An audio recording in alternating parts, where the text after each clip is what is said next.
राजवीर एक जंगल में रहता था। वह जंगली जानवरों से बातें भी किया करता था। इशारों इशारों में एक बार जो महीने के लिए जंगल में निकला तो उसने देखा कि जंगल के पेड़ों पर कुछ हरा हरा लगा हुआ है। उसने यह जानने के लिए यह क्या चीज है, एक बहुत ही बढ़िया भालू जिससे बहुत ही सालों से तजुर्बा था जंगल में रहने का, उसने उस भालू से जाकर कहा कि यह जंगल के सभी पेड़ों पर हरा हरा क्या लगा हुआ है। उस भालू ने कहा कि ठीक है, मुझे वहां लेकर चलो जहाँ के पेड़ों पर यह हरा हरा लगा हुआ है। राजवीर ने उस भालू को वहां ले गया जहाँ पेड़ों पर कुछ हरा हरा लगा हुआ था। वह पेड़ को देखकर भालू एकदम से चौंक उठा और कहा कि यह तो दीमक है जो हरी हो गई है। इस पर राजीव रहता है कि क्या हमें चिंता की कोई बात है। इस पर भालू कहता है कि हाँ हाँ, इस पर तो बहुत चिंता की बात है, क्योंकि यह दिमाग से, यह हरी दीमक से पूरे पेट खराब हो जाएंगे और पूरा जंगल बर्बाद हो जाएगा।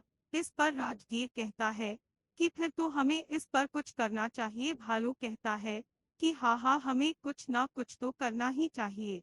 अब राजवीर एक और भालू पूरे जंगल में घूमकर पूरे जानवरों को जमा करते हैं, जिसमें चीन, बंदर, भेड़िया, शेर, चीता और तरह तरह के जानवर जमा होते हैं और इस मुद्दे पर बात करते हैं कि जंगल में जो यह दीमक लगी है, जो हरी दीमक लगी है, उसे हमें कैसे खत्म करना चाहिए।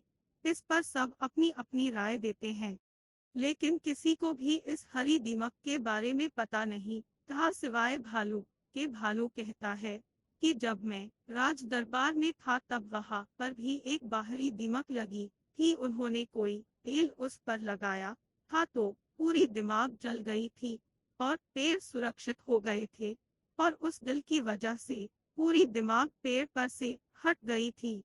यह सुनकर राजवीर कहता है फिर तो हमें वह तेल चाहिए। यह सुनकर भालू और पूरे जानवर कहते हैं लेकिन हमें थोड़ी मात्रा में तेल मिलेगा, इससे कोई फर्क नहीं पड़ता। हमें तो पूरे जंगल के पेड़ों पर वो तेल लगाना है, इसलिए हमें बहुत सारा तेल चाहिए। यह सुनकर राजवीर कहते हैं कि फिर तो हमें पास के गांव में जाकर देखना पड़ेगा कि वह तेल है या नहीं। इस पर भानु कहते हैं यहाँ पास के गांव में वह तेल जरूर मिलेगा, लेकिन उसे लाने में बहुत रिस्क है। यह सुनकर राजू रहता है कि हरीश है तो चलेगा न, क्योंकि हमारा जंगल अगर खत्म हो गया तो हमें वैसे ही इसको झेलना पड़ेगा। हम जंगल के सारे जानवर और राजवीर मिलकर प्लान बदलते हैं। गांव से वह तेल कैसे लाएंगे जिसकी वजह से जंगल के पेड़ों की दीमक को हटाया जाए।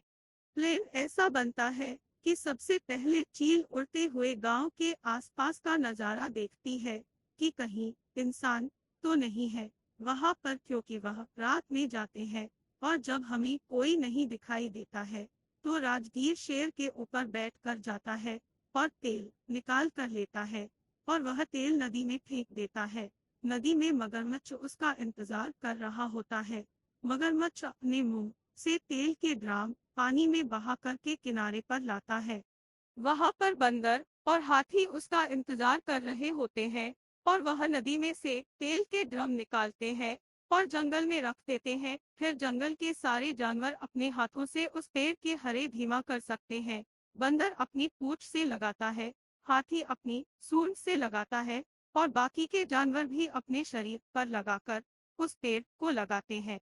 अगली सुबह उस तेल की वजह से पूरे जंगल के पेड़ हरे भरे हो जाते हैं। फिर से वो सारे जानवरों को बहुत खुशी मिलती है। मजेदार कहानियों से मिलने वाली सीख, एकता में बहुत बल होता है, इसीलिए हमें कोई भी काम मिलजुल कर करना चाहिए।